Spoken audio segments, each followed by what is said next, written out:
Dans cette partie, on va voir l'outil lasso. Alors l'outil lasso, il est accessible avec le raccourci clavier L, et vous allez voir, si je fais un clic droit sur cette icône, qu'on a plusieurs types de lasso. Donc le lasso normal, le lasso polygonal et le lasso magnétique. L'outil lasso, ça nous permet de dessiner une sélection en la traçant avec le curseur de notre souris. On retrouve les mêmes options que pour les autres outils de sélection, donc ici pour ajouter, soustraire ou faire une intersection. Donc si je fais une première sélection, que j'appuie sur Shift, je peux ajouter, je peux soustraire avec Alt, et je peux faire l'intersection avec Shift et Alt. Donc ça ne change pas. On a aussi ici le contour progressif, donc qui nous permet directement de faire un contour progressif sur ma sélection, comme on a vu dans l'outil rectangle de sélection. Et ici, on a une option en plus qui est l'option lissage.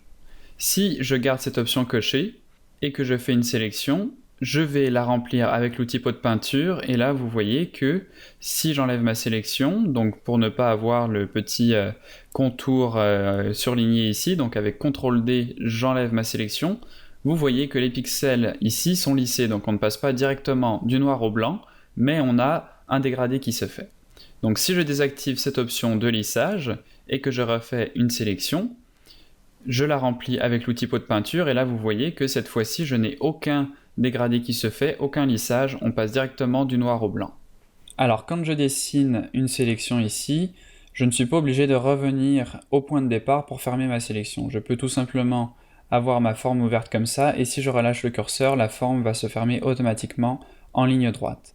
Je peux aussi, pour ce faire, appuyer sur la touche Entrée, et vous voyez que ça va avoir le même effet. Alors dans les autres outils, on a l'outil lasso polygonal qui nous permet de dessiner des lignes droites. Moi je l'utilise très rarement parce qu'il y a un moyen de passer de l'outil lasso à l'outil lasso polygonal à l'intérieur d'une même sélection. Donc j'utilise jamais l'outil lasso polygonal, je reste toujours avec le lasso, et vous allez voir comment on peut faire. Donc pour commencer, je vais cliquer et glisser avec mon outil lasso, et donc là je peux faire des courbes. Et pour passer en outil lasso polygonal, j'appuie sur Alt, je maintiens Alt enfoncé, et là vous allez voir que si je relâche mon curseur, eh bien vous voyez le curseur a changé et je suis maintenant en mode de lasso polygonal. Donc là ça va me permettre de faire des lignes droites, et si je veux revenir avec mon outil lasso normal, je maintiens Alt enfoncé, et plutôt que de cliquer une fois avec mon curseur, je vais cliquer et maintenir le clic, et là vous voyez que tout est aussi longtemps que je maintiens le clic, je suis avec mon outil de lasso polygonal, de lasso normal, pardon. Et si je relâche le clic, vous voyez que je reviens avec mon outil lasso polygonal. Donc voilà pour la petite technique pour passer de l'un à l'autre. Donc on va refaire parce que c'est assez compliqué à prendre en main au début. Donc je commence en cliquant et en glissant, j'appuie sur Alt, je maintiens Alt, je relâche le clic. Là je suis en lasso polygonal, et si je clique et que je glisse, eh bien je retourne en lasso normal. Je relâche le clic, je retourne en lasso polygonal, je maintiens le clic, je retourne en lasso normal, etc. Donc voilà pour cette petite technique qui fait que vous n'aurez pas besoin de passer de l'un à l'autre et d'interrompre votre sélection à chaque fois, vous pourrez tout faire uniquement avec l'outil lasso. Et pour finir avec les lassos, on a l'outil lasso magnétique. Donc l'outil lasso magnétique, il va essayer de coller le plus possible à notre forme en fonction du contraste. Donc là, si je commence à essayer de sélectionner ma sphère, vous voyez que le lasso va se coller le plus possible au pixel en fonction du contraste entre le blanc de mon arrière-plan et le noir de mon avant-plan. Donc là j'ai plusieurs options. Donc la première ici, par exemple, je peux augmenter le contraste, donc là il est à 10%, je peux le mettre plus ou moins fort. Je peux changer la fréquence, donc si je mets la fréquence à 100, vous allez voir que je vais avoir beaucoup plus de points.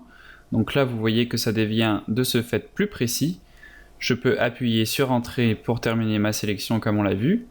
Et si je mets la fréquence à 0, vous allez voir que là on a beaucoup moins de points qui se créent, et donc ça peut créer des zones comme ça qui sont moins précises puisqu'on a un échantillonnage moins important. On a ici l'option L ici, donc qui est en fait la distance en pixels à partir de laquelle il va considérer qu'il faut s'attacher à la forme. Donc là si je mets la distance par exemple à 256 pixels, je vais augmenter la fréquence à 100. Je peux être assez loin de ma forme et vous voyez que même en dessinant assez loin du cercle, l'outil va quand même relativement bien coller à ma forme. Si je mets une valeur ici beaucoup plus petite, et que je dessine dans le blanc ici, vous voyez que là, il n'y a aucun des points qui vient ici se coller à ma forme, puisque la distance ici est trop faible. Donc là, il va vraiment falloir que je sois collé complètement à ma forme pour que les points s'attachent sur celle-ci. Donc voilà pour l'outil lasso magnétique. Donc c'est un outil qui est un peu difficile à contrôler puisque vous n'avez pas vraiment le contrôle total dessus.